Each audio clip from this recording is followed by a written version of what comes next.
And I was invited today to talk about one of the projects we did for the city of Warsaw. And I would like all of you to try to this is for me, yeah? To understand, thank you.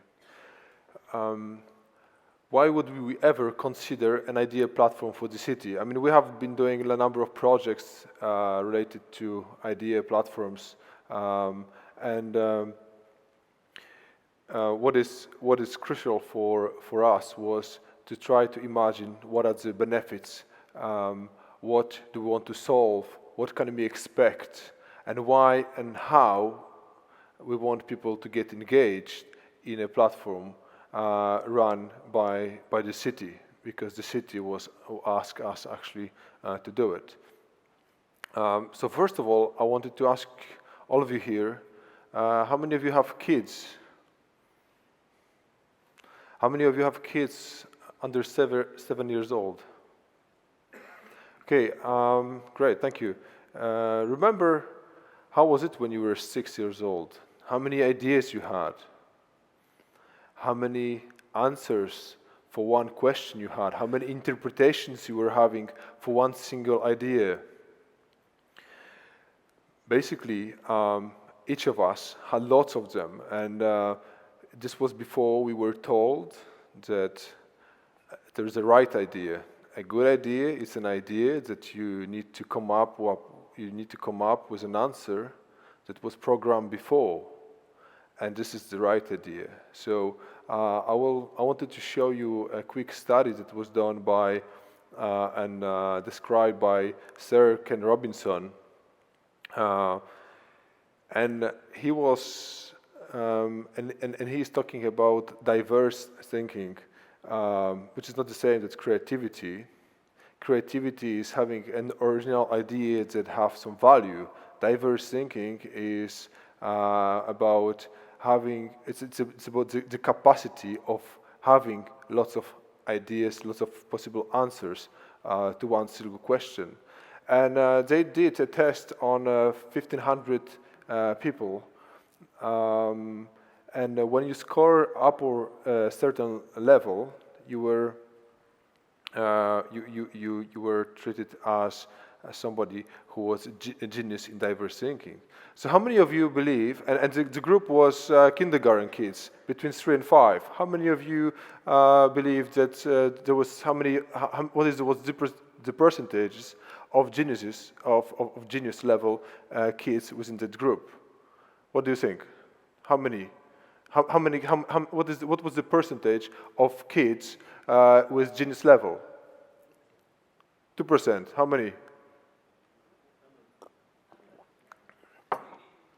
98%. 98%. What they did later on? 5 years ago, five years later, they asked the same. They did the same tests on the same group of kids. They rated 32%. At the age of 13, 15, 10%. When they were going out of uni, 2%. So when we were asked the question about getting and engaging citizens to come up with new solutions, we had actually to try and get people believe that they have still the capacity of coming up with solutions, and somebody wanted to listen to them. Anyway, this is a very interesting study, and I'm referring to this very often. And what is the positive learning of this is that all of us have the capacity. The downside is that it's diminished over time because we are being educated. So when we move to the corporate life, so where we are, let's say, 25, 30 years old, our capacity of diverse thinking is actually shrinking, and we don't have much left. What we are being asked at work, is it to produce innovative ideas or actually to reproduce something that was created before? When you ask top CEOs, and there was lots of surveys done, Their biggest challenge is innovation, and create innovation, create and make people being involved and having an impact on work. At the same time, we have an issue, and I have the same issue when I produce a number of idea platforms. And this is a quote which is, I think, very true. No matter how big you are, you need to rely on other sources. You need to you don't have all the answers within your organization. Among our clients, we work for one of the four biggest consultancy companies worldwide, and they approached us last year if we could help them to generate more solutions, more ideas for their problems, engaging their employees. They told us that they managed to engage in their traditional formula between 1 and 1.5% of their employees, which I believe is not a lot. We set up a platform, so with the technology, and we managed to get a whole program using our methodology, and we managed to engage 30% within 3 months of those employees. And it's not really about the quality of answers, which is of course very, very important, but not all the ideas were great, and this is not key. What was interesting that so many people wanted to share their ideas. They had some ideas, they wanted to share them, and it's just the beginning of the process. We are now getting into more complicated stuff, and we have a group of people that want to have an impact on what was going on. A huge shift. If I will ask you, why wouldn't you share ideas how to improve the company you work for, you will give me a lot of different answers. So basically, we had to come up from that perspective and to try to understand what blocks people of sharing ideas. We were working once for a supermarket chain, and imagine what? The people who had the most ideas were the people, were the cashiers. They had the closest, the closest to the customers, but they will never share any idea unless you empower them and you give them the facility to do it in an easy way, with a nickname very often, and that will not be linked to their line managers, etc., etc. I mean, it was a huge project, and so when we were trying to imagine how the process needs to look like when we engage inhabitants, we had to take all of this into account.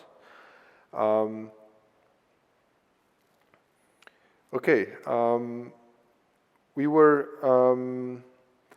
trying to understand other platforms that exist already, and the speech before me, it was very interesting as well.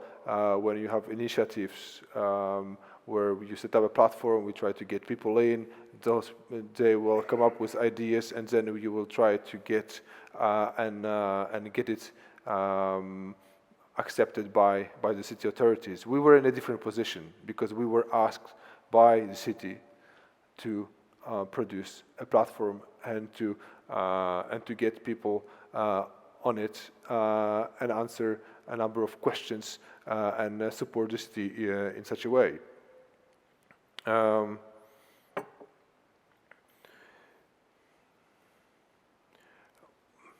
We wanted them to collaborate. We didn't want just to have a bunch of people jumping up with ideas. We wanted them to work on specific tasks. We didn't want to throw this one question: what would you like to improve in the city of Warsaw? Even though we were the target and our goal was to to identify what the identity of Warsaw, and I will tell this just in a second. We create a dedicated platform for the city of Warsaw, and which we called Otwarta Warszawa. It's Open Warsaw, and we had 3 goals that we had to match. So the first goal was to define Warsaw city identity with citizens. The second one was generate innovative solutions and ideas on what could be improved in the city. And then we had much smaller topics. One was the color associated with the city of Warsaw. So what we did, we actually went through the first phase was to try to identify experts in that field, working for the government or outside the government. And this is the process in a very schematic way. I mean, we were doing this for a year. We first of all wanted to identify the problems, but not only from the city point of view, but from the expert point of view, and as well the citizens themselves. So we did some analysis in social media. We did interviews with experts and as well with city authorities. This was all before we were designing the challenges. Once we designed the challenge, we had to promote the whole idea, which I will tell you in a second how we did it. And then we invited people to submit their ideas. Vote, we were trying to approach people in various communities. So we were doing stuff online and offline. Even if we were doing stuff offline, we were then merging this with our online activities. We were selecting the ideas, and the selection of the ideas was not only by the city council. We were engaging people from various communities to actually judge those ideas and to give feedback to the authors. We were rewarding them as well. We had rewards which were linked to the specific teams that they were engaging on. And at the same time, we were identify the talented people within this community who were having lots of ideas. So it was a bit of a gamification aspect of the whole work. And then we were putting those best ideas to the city government, to the different departments, asking them if it's possible to implement those ideas, which is the biggest reward for everybody, not only for us, but for the authors of those ideas. And we repeated this a number of times with various ambassadors, experts, jurors, etc.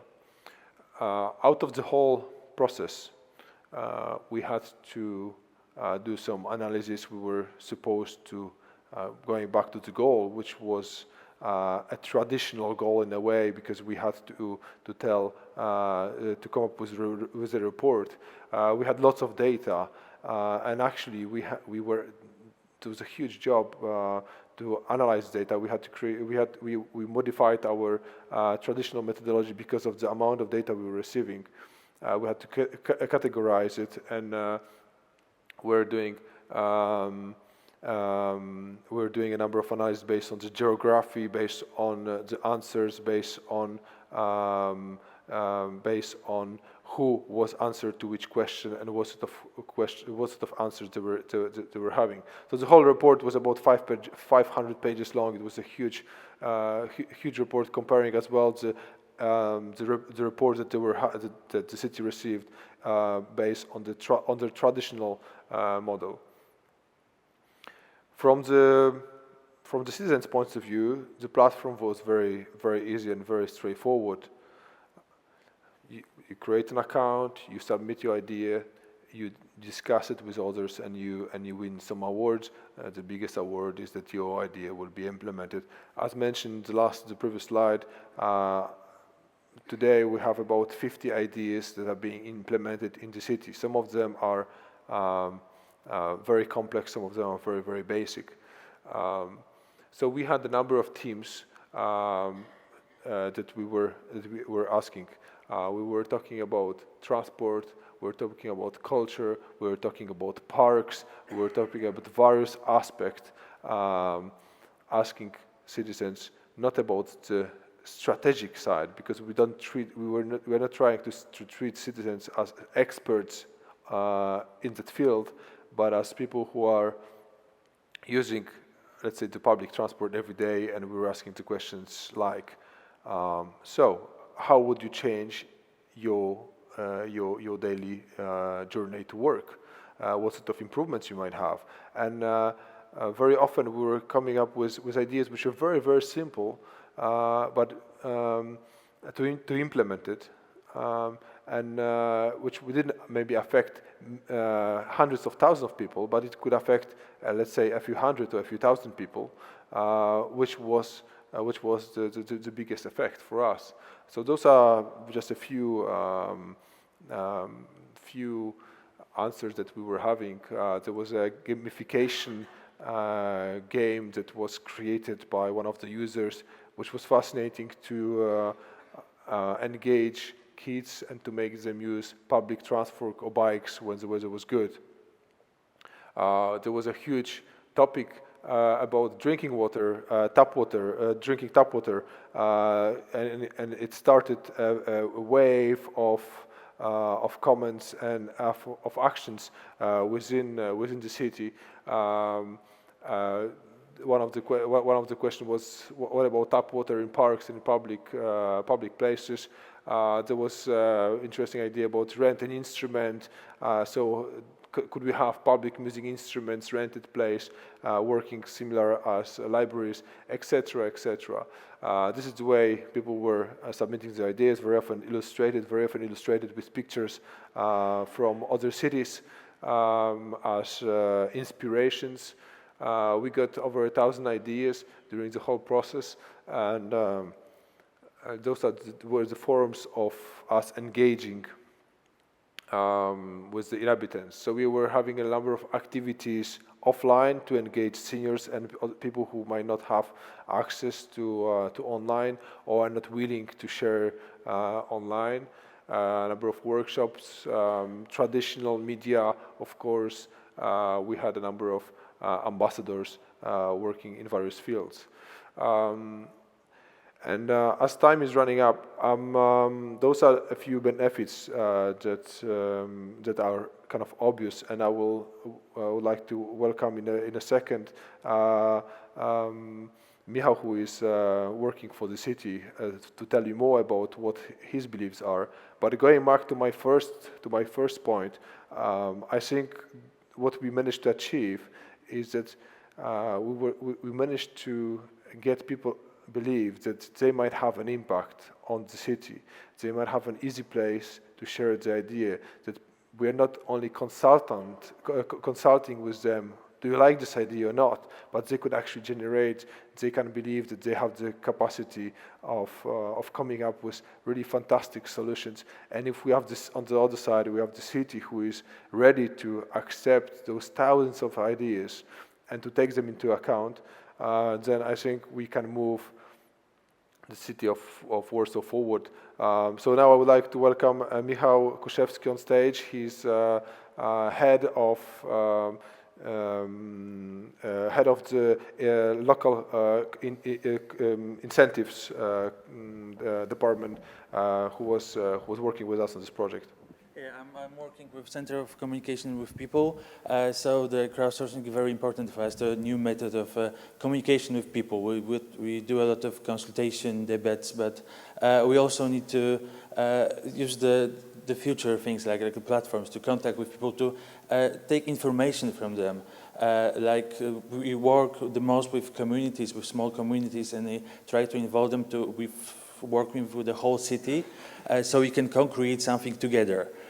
So I think platform like this can help networking all of these people, and then maybe they can co-create and create something even better than we can do when we sit in our office and try to help and think what they can need. And maybe they can just give us the answer or help us to create better solution for them all. Let's see if there are some questions. No? Just a very quick question. What's the best idea and the worst idea you get in your platform? Well, maybe I will start with the worst idea. I mean, we were very afraid of having lots of criticism of the government. Let's say, oh, to change something in Warsaw, you should change the whole government. And basically, we didn't have any sort of hate in the platform, maybe 1 or 2 or 3. I mean, it was very, very limited. So those probably were the worst idea. And the best idea, I think tap water was a huge topic that started on the platform, started in all the various other places. And when you had people criticizing that the city is not responding, actually we were asking, hey, you have a place when you can submit your suggestions, be proactive, and people were submitting constructive ideas, and so we didn't have hate. This is one of my remarks to your question. And the best was, I think, tap water and the gamification for kids to ride bicycle. So just don't blame others, but do something all together. I think also about the best ideas is now we start to consultate our strategy for the next 15 years for Warsaw, and we decide also to use crowdsourcing to ask people what is their vision of the Warsaw in the next 15 years. So we use offline and online content, but we try to involve as much people as we can. Also, Janek help us and involve also Minecraft, so also the people who create words in Minecraft can create their vision of Warsaw. So we can use as many tools as we can to create the vision of, the really vision of citizens of Warsaw, not vision of experts, not vision of ours, but the vision of whole citizens of Warsaw. So I think the best ideas is just to come. Okay, thanks a lot for your contribution. Thank you.